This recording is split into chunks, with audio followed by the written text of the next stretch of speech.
Chaque jour un innocent tombe sous les balles d'un régime. Chaque jour une mère pleure dans le silence des prisons. Pendant qu'ici les débats tournent en boucle sur des fantômes, sur des fascismes inventés dans les studios de télévision.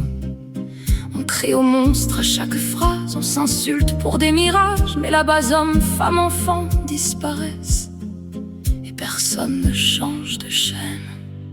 Chaque jour là-bas, un nom s'efface dans le sang, et nous on parle à longueur d'onde des peurs confortables de ce monde. Chaque jour là-bas, un poète meurt lentement, pendant qu'ici les grandes leçons s'oublient loin des vraies prisons. Ils pendent des jeunes au matin pour faire taire une révolution. Des femmes deviennent des symboles pour avoir montré leurs cheveux au vent. Les procès durent quelques minutes, les aveux naissent sous la torture, et le monde détourne les yeux quand la vérité devient trop dure. Ici on manifeste pour des slogans, contre des guerres qu'on comprend à peine, ou contre une dictature imaginaire, mais qui descend dans la rue ici pour ce qu'on tue là-bas.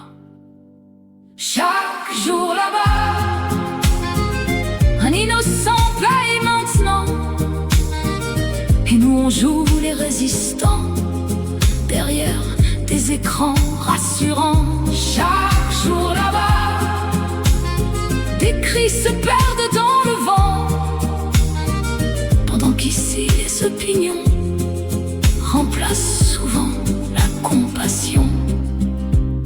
Ils coupent Internet, ils fabriquent la peur, ils gouvernent par la corde et le bruit de la terreur. Plus de 2000 exécutions en une seule année noire, et pourtant si peu de voix pour raconter leur histoire. Chaque jour là-bas, des vivants deviennent absents, mais un peuple garde la lumière, même au milieu de l'enfer. Et peut-être qu'un jour enfin, nos cris serviront à quelqu'un, au lieu de combattre des ombres, quand le vrai mal construit